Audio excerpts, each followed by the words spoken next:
ये कहानी किसी एक शहर की नहीं है, ये उस ताकत की कहानी है जो इंसान को अंधा कर देती है। ये जमीन का वो जमाना था जब दुनिया में कबीले बसते थे और ताकत ही कानून समझी जाती थी। अरब के वसी और फैले हुए रेगिस्तान में एक ऐसी कौम आबाद थी जिसे तारीख कौम आद के नाम से जानती है। ये लोग आम इंसानों जैसे नहीं थे। इनका कद लंबा था, जिस्म मजबूत था और ताकत ऐसी थी कि बड़े बड़े पत्थर इनके लिए खिलौने थे। वे खुद को जमीन की सबसे ताकतवर मखलूक समझते थे।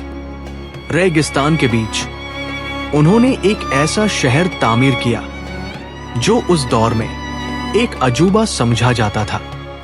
ऊंचे ऊंचे सुतून, वसी महलात, मजबूत फसीले और ऐसी इमारतें जिन्हें देखकर दूर से ही ताकत का एहसास होता था।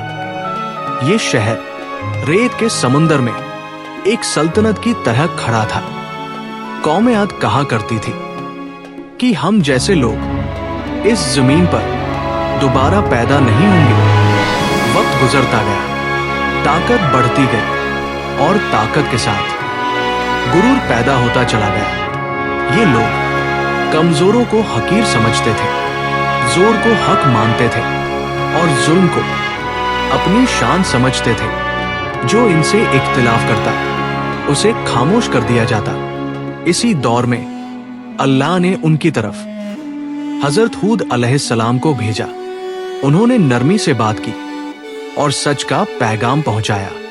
उन्होंने कहा कि अल्लाह एक है, उसी की इबादत करो और उस ताकत पर गुरूर न करो जो तुम्हें आजमाइश के लिए दी गई है।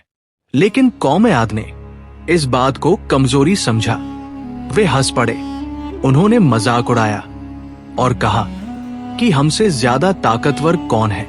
उन्होंने आसमान की तरफ देखा और कहा कि अगर कोई अजाब है तो ले आओ। ये अल्फाज उनके अंजाम की मुहर थे। फिर कुदरत ने आहिस्ता आहिस्ता अपना रुख बदलना शुरू किया। बादल आते थे मगर बारिश नहीं होती थी। जमीन सूखने लगी, खेत तबाह हो गए, पानी कम होता चला गया। सालों तक खत रहा, लेकिन गुरूर अब भी जिंदा था। फिर एक दिन उफुक पर काले बादल नुमाया हुए। लोग खुश हो गए। उन्होंने समझा कि ये बारिश है, ये रहमत है। लेकिन वे नहीं जानते थे कि ये उनकी आखिरी उम्मीद है। अचानक तेज हवाएं चलने लगी। ये आम हवा नहीं थी, ये चीखती हुई, काटती हुई, तबाह कर देने वाली हवा थी। ये हवा हर चीज को जड़ से उखाड़ रही थी। इंसानों को जमीन से उठा लिया गया जैसे वे खजूर के खोखले तने हों। महल गिरने लगे, सुतून टूटने लगे।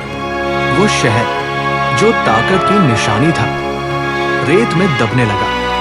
7 दिन और 8 रातें ये तूफान चलता रहा। कोई पनाह काम न आई, कोई दीवार बचा न सकी। आखिरकार वो अजीम शहर खामोश हो गया। जहां कभी गुरूर की आवाज थी, वहां सिर्फ हवा की सिसकी बाकी रह गई। कौम आद सिर्फ एक नाम बन गई। रेत के नीचे एक पूरी तहजीब दफन हो चुकी थी। ये कहानी आज भी याद दिलाती है कि ताकत जब गुरूर बन जाए तो अंजाम हमेशा तबाही होता है।